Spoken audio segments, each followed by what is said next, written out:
Let's switch gears now and talk health matters on Channels Television. A warm welcome to the program. I'm Yomi Otaigbe. Our conversation today centers around addictive behavior, particularly social media addiction. Increasingly, social media addiction is being recognized as a significant public health challenge by researchers, psychologists, and those outside the health system space too. Often compared to substance addiction owing to its impact on the brain, social media overuse is believed to affect both mental and physical health. I guess as a mobile phone user, you may have found yourself scrolling from one social media space to another for a number of hours without even realizing it. Today on the show, we are looking past the likes, the filters, and the endless scrolls to confront this growing modern crisis and how individuals can protect themselves. Do stay with us on Health Matters.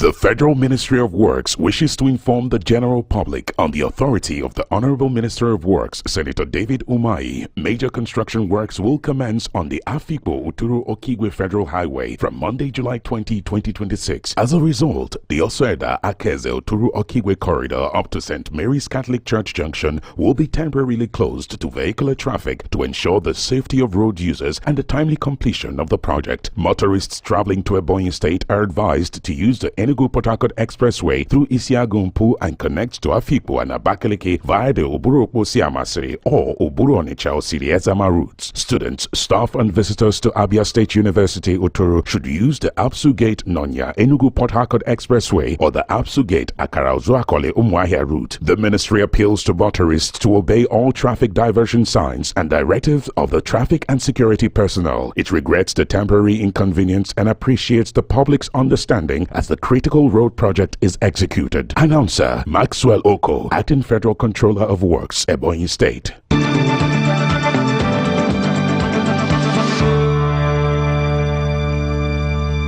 Our guest on the program today is a Nigerian and Canadian-based consultant, neuropsychiatrist, and mental health advocate, Dr. Peter Ogunubi. Dr. Ogunubi is a fellow of the West African College of Physicians, a fellow of the Royal Society of Public Health in the United Kingdom, and the founder of TM Grace Cottage Clinics, Lagos. Thank you for finding time to be with us on Health Matters, Dr. Ogunubi. Thank you so much for having me, Yomi. Thank you so much. Good to see you. For some people, their phone is the first thing that they touch when they wake up and the last thing that they see before going to bed. And the phone now appears to be at the center of our psychology. At what point does an individual cross the line of just trying to stay connected to being disconnected from the realities of this addictive behavior? Thank you so much for that question. The topic today is not to vilify social media. It's not to say that social media has not brought good fortunes. It has its good fortunes, and at the same time, it has its ill effects. And what we are saying today is we're trying to maximize the benefit of social media while neutralizing or minimizing to the barest minimum the downside effect of social media. And to your question, social media addiction or social media addictive behavior, even though it has not been classified in our system like DSM-5 or the classification in psychiatry or psychology, but it is almost the same with other addictive behaviors like sexual addiction, drugs addiction, internet addiction, gambling addiction. It is the same behavioral pattern where you have the first thing you notice is you continue to crave the same way people crave for drugs. I want to have cannabis, I want to have this. The same way when you notice that you are craving to always be on social media, then there's a problem. Then also there's what we call compulsion, compulsive behavior. This time around, you notice that in everything you do, you just want to be there. It is now not within your willpower. Then where there's what we call tolerance.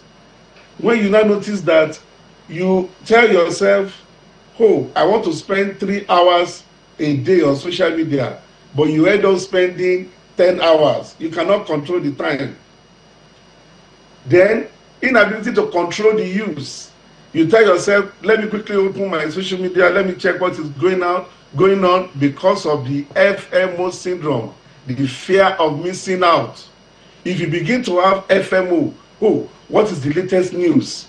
And you are checking for 3 minutes, it's now becoming 10 hours. Then there's a problem.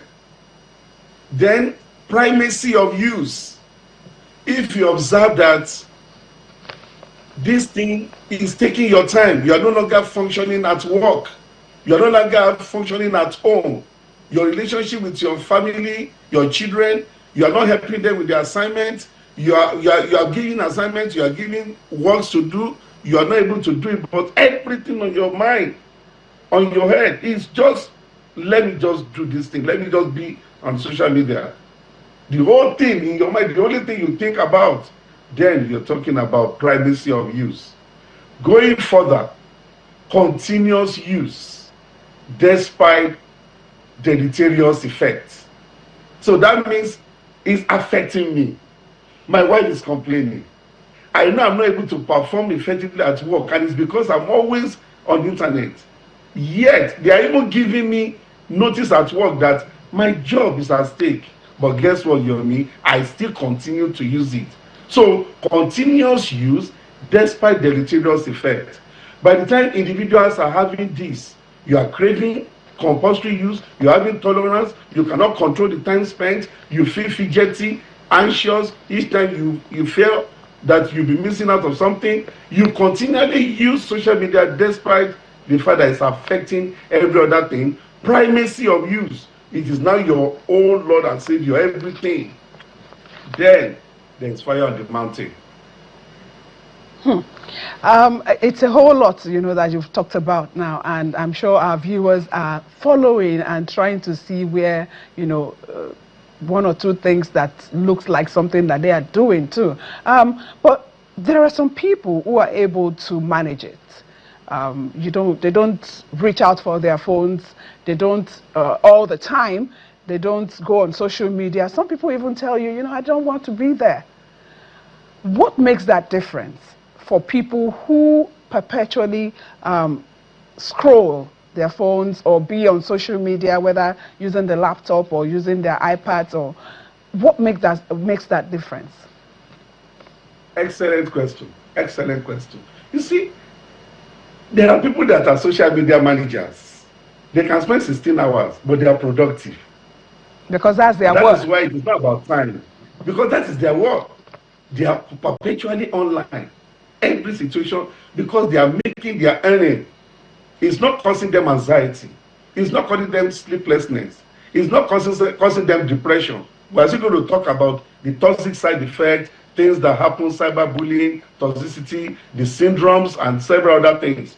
But those people who are using it productively, those ones are normal users. They have not crossed the line. It's like an addictive thing.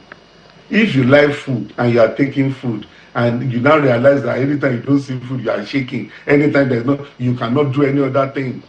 Or this is about drugs. You cannot do anything without taking alcohol. Before, you just first of all start as maybe experimental use. So there are people that just experiment. Later they become purposeful users. I need to first of all go online before I start my day. They have moved to the second stage.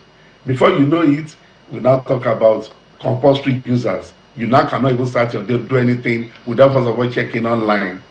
You have to first, you are in a meeting, you are meeting with people, you are supposed to open deals and close the deals. And your visitors or your guests are from diaspora or anywhere. You are meeting, but you are still hooked to your phone. So individuals must be able to know at what point am I going to cross the line. If you wake up and you just check the news, okay, 15 minutes, we put it. I know people that you're mentioning. I know some classes of people that they just look at it and they move on. It has not yet become addictive. And those people are users that we're encouraging. We want people to use social media in such a manner that it will not take away all their freedom. It will not take away their relationship with their friends, relationship with their children, relationship with their spouses. Their workload will not be overwhelmed because they are busy on the social media. So that what you have mentioned is the normal thing use, the way it should be used properly. But individuals will not know when they will cross that line. Little by little, little by little, they begin to move until they now get to all those factors that I've mentioned.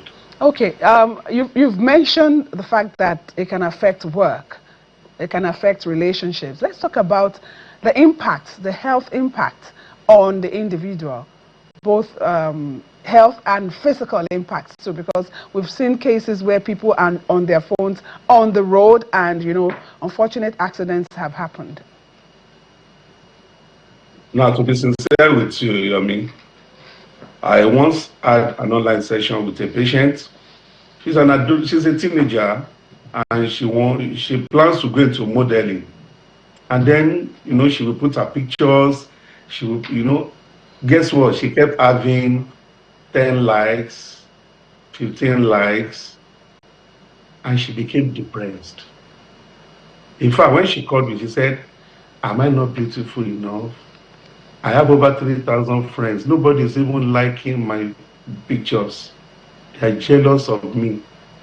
Someone else will just do something, show nakedness, or mention some obscenities. 1 million likes within a day." Or you see somebody who got to me, a teenager who is so anxious. Guess what? On Snapchat, I don't know what they call that thing. They will just, oh, you must send pictures, you must not miss your role. And because this person was away for some period of time, could not send pictures. So she could not meet her assignment for the day. She became anxious, depression, for the videos not being liked, anxiety. What are you going to do? You need to snap, you need to do this. What clothes do I wear? What things do I do? What do I see? Content creators are busy worrying. How do I post new content every time to make sure that during their work period, I come out as the best? Anxiety, the rate of depression, the rate of anxiety. Many people now cannot even sleep. Their phone is perpetually on notification. Ram, ram, and they wake up, they scroll through. Okay, they quickly make a comment, then they sleep. You are not allowing the normal sleep cycle, the non-REM to REM, down to non-REM to REM, all those normal circadian, you are not allowing it because you are busy cutting your sleep. That is insomnia. Many people, they have harmful behavior, especially what we call social media distribution effect. There are people that because they are anonymous, they are behind the keyboard, and they know that nobody can catch them. All they do is they just make sure that they are very toxic. And when they are toxic, they begin to say so many things. And they begin to use cyber attacks, cyber bullying. That is another problem. Social media has taught people how to commit suicide. People will follow social media pathway. You can do this, you can do that, especially the AI generated social media that is faceless. And you have also mentioned road accidents where drivers are driving and they're busy scrolling, head-on collision. You have also mentioned people driving and they're about to cross the road, social media. We have talked about disruptions in family values. Many people are so distant from their parents. Children can now not. What am I? We have the health effect. We have the psychological effect in terms of physical effect, psychological effect, the social effect. So excessive social media use, addictive social media use will not only cause physical effect or physical health problem, but it will be psycho-social problem as well. So we have the physical problem, road accidents, and all those things. We also have the psychological, which is the depression, the anxiety, the insomnia, and other things that we've mentioned. Several health factors, including suicide. And then we talk about the social effects, where disruptions, schoolwork, disruptions with family dynamics and relationship. How many of us even have time to play with our children? I know someone that is always perpetually on social media. I don't want to mention the name, but guess what? The children will be hovering around her, and you see her shoving the children aside. Don't disturb me. One was crying. Pa! Severe beating. Because of social media. So you can see at the end of the day, those children, they are not forming bonds with their parents or their mother. They now begin to find things to do on their own. You know what? Some parents will even distribute phones to their children. Don't disturb me. I'm busy. And those children will now go online. And we know what goes on online. Pedophiles, they are there they are looking for who to prey upon. And we can go on and not to talk about the. It's terrible. Yeah, we will still talk about one or two more of those health effects, because I know that when you have your phone with you and you are scrolling, the neck is having its own impact. But let me just invite our viewers they can join us in this discussion on 0808 542233 0808 542233. Doctor, now let's talk about how this can be addressed. It's very important because, as we say, and as a lot of people are now concerned about all of these effects that we are talking about, how can individuals handle, their presence on the social media space? The truth is this: people need to understand that social media can really be addictive. You may be having an addiction that you don't know, and you are here castigating the other person. Oh, he's hooked on drugs. He's an alcoholic. Oh, he's a gambler. But you yourself, you're not productive. You're not even thinking, because you spend almost half of your life on social media. Acknowledgement is the first thing. You must also acknowledge. So everyone listening and watching, they first of all need to sit down now, determine the first 24 hours, look at the 24 hours of your life, and every day, look at it and ask yourself, how many hours? There are some phones now that will tell you that you are spending so. As a matter of fact, there are phones that can submit your total hours for the entire week, the entire month, or for the whole year. You to look at your life. If out of 253 days, at the end of the day, your algorithm is showing that you spend 200 days on social media, that means you've only had 53 days of your life. It's a wasted effort. Individuals must also acknowledge that, oh no, I need to be conscious about it. It must be a deliberate thing. So we're talking about consciousness, being deliberate, and being intentional to say, this will not take away my relationship, my job, my time. It will not affect my health. It will not cause me any emotional problem.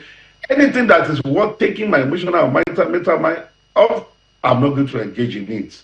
Once you come to that consciousness, you now sit down and plan your life. How many times? So at home, you say dinner time or social media off time or phone screen time off, anything. Call it whatever name. I know a particular, I think I watch a clip. Anytime there's dinner, because they want to chit chat while they're having their meals, the mother will bring the basket and put the basket in the middle. And all the children, including the papa, they will all drop their phone on that particular, inside the basket. And then they will have good family time. You must be conscious. Husband and wife must tell themselves, you know what? When we come back from office, no phone use except for emergency between so time and so time, so that we can talk about what happened today. We can talk about the life of our children and co. Otherwise, two strangers will be living under the same roof and they'll be celebrating 30th anniversary. Meanwhile, they've only interacted for 5 years. So they should actually be celebrating 5 years of marriage, not 30 years. Because those remaining 25 years, they were on social media. They were busy doing different things. And it is a dangerous thing. And there was a time I loved pineapple. And there was a particular woman in Nigeria that no matter my route, I must go through that place to buy pineapple. One day I told myself, I said, if they want to kill me, is this pineapple they will use to kill me? And you know what I did? I made a deliberate effort. I said, this year I'm not going to take pineapple. I will take alternative fruits. And I make sure that anytime I'm going through that woman, I will wind up. One time I said, Ekujoneta in Yoruba means, long time. I said, yes, long time, madam. I'm now allergic to pineapple. I made a deliberate, because I noticed that there was a time I passed through, I've gone more than 15 minutes, I took a turn and I went back to go and buy it. That was when I told myself that I'm in trouble. I'm in trouble. So the same way, what I did then, all of you should do it. Every viewer, you look at it, it's like what this doctor is saying is true. I'm spending so time. When last did I have a family time with my children? When last did I have time with why am I having so much complaints at work? Why is my workload not always off my table? I'm always having pile up of files and co. I think the time that I'm spending on social media is becoming, you must first of all come to self-realization and self-awareness. Then you make a deliberate, intentional, and conscious effort to restrict and limit your time and content on social media. It is not your office, and if it's not productive to you. Thank you so much. Thank you so much, Doctor, for your insights today on the program. I've been having a chat with Dr. Peter Ogunubi, a consultant neuropsychiatrist and mental health advocate, who is also the founder of TM Grace Cottage Clinics, Lagos. Thank you indeed for your time. Thank you so much, Yomi, for having me. And we shall have some time to fill you in on what's happening in the health world on our news segment.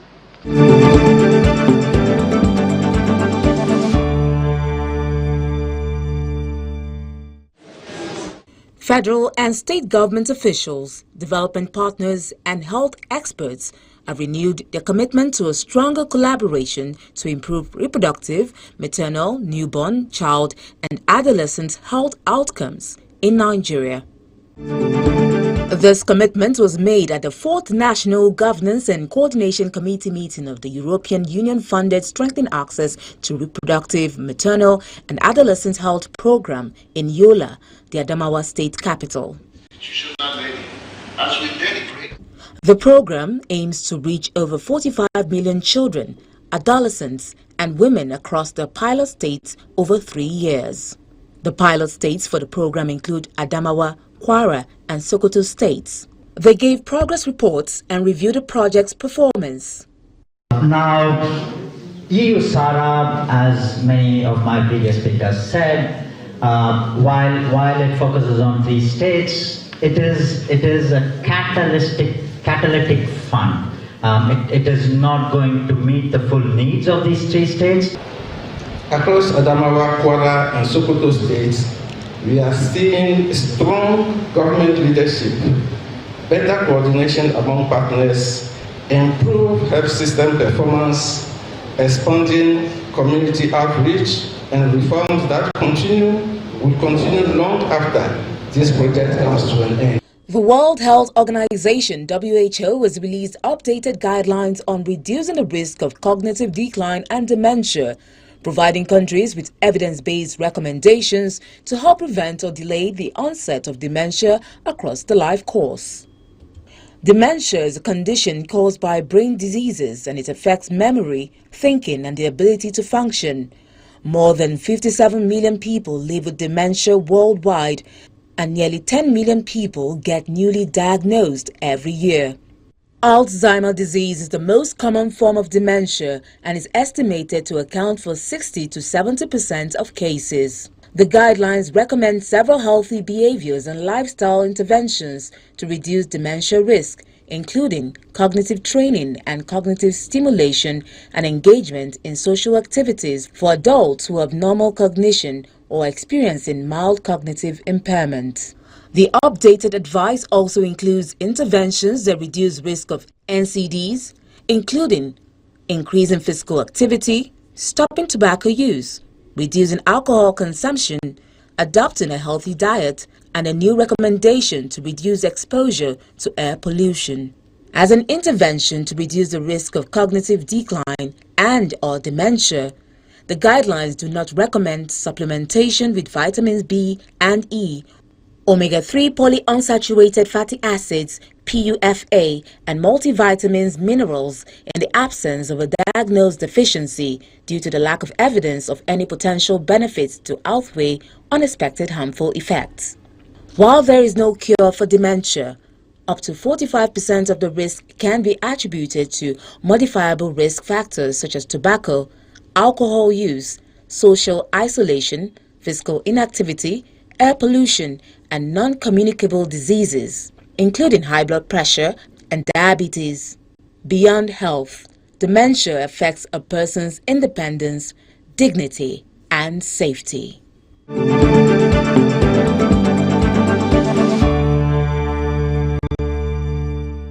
The Federal Ministry of Works wishes to inform the general public on the authority of the Honorable Minister of Works, Senator David Umahi. Major construction works will commence on the Afikpo-Uturu-Okigwe Federal Highway from Monday, July 20, 2026. As a result, the Osoeda-Akeze-Uturu-Okigwe corridor up to St. Mary's Catholic Church Junction will be temporarily closed to vehicular traffic to ensure the safety of road users and the timely completion of the project. Motorists traveling to Ebonyi State are advised to use the Enugu-Port Harcourt Expressway through Isiagumpu and connect to Afikpo and Abakaliki via the Oburu-Okpo-Siamasiri or Oburu-Onitsha-Osiri-Ezama routes. Students, staff and visitors to Abia State University Uturu should use the Apsu Gate Nonya Enugu-Port Harcourt Expressway or the Apsu Gate Akara-Uzuakole-Umuahia route. The ministry appeals to motorists to obey all traffic diversion signs and directives of the traffic and security personnel. It regrets the temporary inconvenience and appreciates the public's understanding as the critical road project is executed. Announcer Maxwell Oko, Acting Federal Controller of Works, Ebonyi State.